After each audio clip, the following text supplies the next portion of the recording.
가만히 서서 길을 찾아낼 수는 없습니다. 내 인생에 딱 맞는 게 무엇일지 걱정하느라 가만히 앉아 있어서는 아무것도 할 수 없어요. 정말로 원하는 것을 위해 진지하게 모든 것을 걸고 송두리째 자신의 존재를 던져야 합니다. 안녕하세요, 비긴엔드입니다. 우리는 누구나 원하는 삶의 모습이 있지만 이것을 이루기는 참으로 힘이 듭니다. 좋은 직장을 얻지 못해 더 많은 돈을 벌지 못하고 사람들로부터 인정도 받지 못합니다. 또 식욕이 왕성해 이상적인 몸을 가지지 못하고 자꾸만 게을러집니다. 오늘 마지막으로 다루는 책 내 인생 구하기에서는 경험점에 대해 말하는데요. 경험점은 우리가 더 나은 방향으로 개선해서 결국은 극복해 승리하고 싶은 부분을 말합니다. 우리는 항상 지금과 다른 내가 되기를 원합니다. 그러나 대부분의 사람들은 어려운 부분은 그냥 건너뛰고 곧장 목표를 이루고 싶어 합니다. 헤겔은 말했어요. 조급함은 불가능한 것을 요구한다. 목표를 이루는데 필요한 수단도 없이 목표에 도달하고 싶어 한다. 기나긴 여정을 견뎌야 하는 이유는 모든 순간순간이 꼭 필요하기 때문이다. 비참함이 조금도 없는 변신은 불가능합니다. 지금 비참한 상태에 놓여 있더라도 그것을 받아들여야 합니다. 변화는 인정에서부터 시작됩니다. 인정하고 받아들이면 그것은 나에게 아무런 영향도 줄 수 없습니다. 우리는 우리 무의식의 어두운 부분들을 무시할 수 없어요. 그것들은 사라지지 않기 때문이죠. 그것들을 어떻게든 바꿔보려고 시도하면 오히려 더 뚜렷해지고 악화됩니다.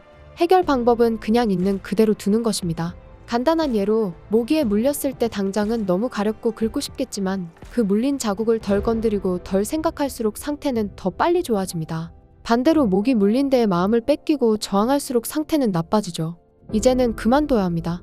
몇 날, 몇 주, 몇 해를 더 나아지려고 애쓰고 고전하고 일시적 승리를 쟁취했다가 다시 깊은 어둠 속으로 곤두박질 쳤던 자기 방해의 세월을 인정해야 합니다.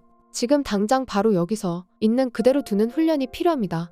우리는 진짜 방향 전환이 필요합니다.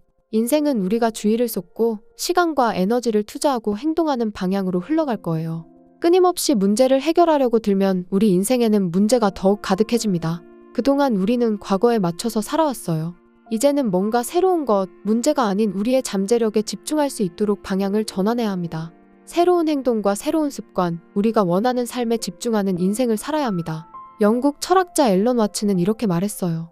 우리는 시간이 과거에서 출발해 현재를 거쳐 미래로 가는 일방향으로 움직인다고 생각한다. 자연히 인생은 과거에서 시작해 미래로 움직인다는 인상을 갖게 된다. 마치 지금 일어나는 일과 앞으로 일어날 일은 늘 과거에 일어난 일의 결과라고 생각하듯이 말이다. 다시 말해 우리는 그냥 따라가고 있는 것처럼 보인다. 우리는 끊임없이 과거를 들먹이며 지금 내가 왜 이런 모습인지를 정당화하고 핑계를 댑니다. 내가 더 이상 부모님과 대화하지 않는 이유는 부모님이 6년 전에 나에게 했던 말 때문입니다. 친구에게 전화를 걸지 않는 이유는 친구가 지난달에 한 행동 때문이며 단체 생활을 하지 않는 이유는 12살 때 있었던 일 때문입니다. 과거에 있었던 일 때문에 앞으로 하지 않을 일들이 수두룩합니다. 당연한 인과 같지만 이것은 절대 당연하지 않습니다. 앨런 와츠는 이어서 말했어요. 인생이 과거의 힘으로 움직인다는 생각은 우리의 상식에 너무 깊이 배어 있어서 없애기가 아주 힘들다. 이런 자기 방해를 지나간 일로 만들려면 어떻게 해야 할까요? 시계바늘을 거꾸로 돌려서 과거를 바꿀 수는 없어요. 그때 일어난 일은 여전히 그때 일어난 일입니다.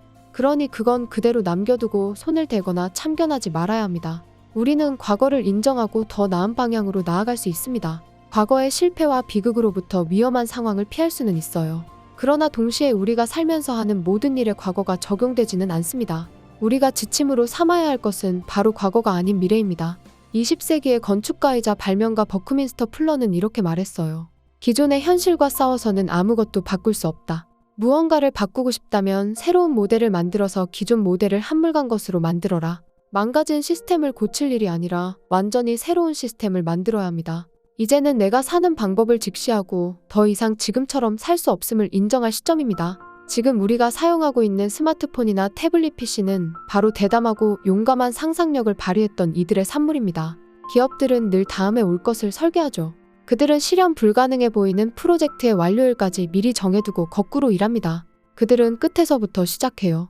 과거에 좌우되지 않고 미래에 이끌려갑니다. 르네상스 전성기 이탈리아의 미켈란젤로는 모든 시대를 통틀어 가장 위대한 예술가입니다. 그가 남긴 작품 중에는 오피오미터, 무게 6톤의 다비드상이 있는데요. 미켈란젤로는 대리석을 깎아 조각상을 만든 것이 아니라 대리석 덩어리에서 다비드가 아닌 것을 모조리 제거하는 방법으로 조각상을 완성했다고 합니다. 미켈란젤로의 머릿속에서 다비드는 이미 완성되어 있었고 한 조각 한 조각 드러나기만을 기다리며 작업했던 것이죠. 그는 현재로부터 미래를 드러내면서 열정적이게 자기 생의 인연을 온전히 투자했습니다. 그는 하나의 완성 후에 다음번 미래, 그 다음번 미래로 자신의 삶을 채웠고 그 작업이 그를 빛나게 만들었습니다.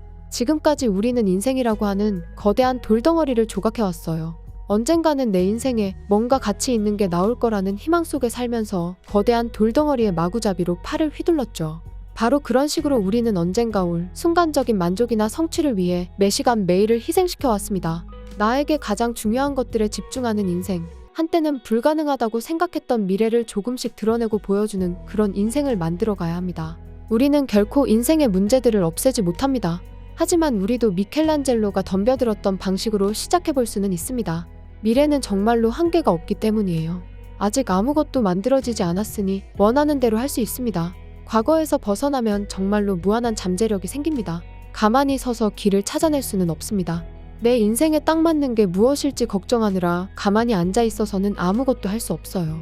하나를 시도해보고 효과가 없으면 다른 걸 시도하면 됩니다. 하루에도 몇 번씩, 앞으로도 수많은 날 동안 우리는 나 자신에게 물어야 합니다. 나의 미래는 지금 당장 무엇을 하라고 말하는가? 답이 뭐가 되었든 지금 바로 하세요. 그동안의 그 지겨운 핑계들, 죄책감, 수치심, 약점들에 더 이상 집중해서는 안 됩니다. 정말로 방향을 전환하세요. 정말로 원하는 것을 위해 진지하게 모든 것을 걸고 송두리째 자신의 존재를 던져야 합니다. 망쳐버리는 날도 있을 거예요. 하지만 실수를 했다는 사실 자체는 중요하지 않아요. 중요한 것은 계속해서 돌덩이를 조각해 이미 존재하는 미래를 만들어 나가는 일입니다. 다비드는 이미 미켈란젤로의 마음속에 있었어요. 그가 한 일은 자신이 만든 미래를 드러낸 것입니다. 지금 우리가 해야 할 일도 미래를 드러내는 거예요. 한 번에 한 조각씩 매일매일 드러내야 합니다. 지금 이 순간이 우리 인생에서 다시 오지 않을 진정한 변화를 시도할 기회입니다. 다음에 더 좋은 영상으로 찾아뵙겠습니다. 비긴앤드였습니다. 감사합니다.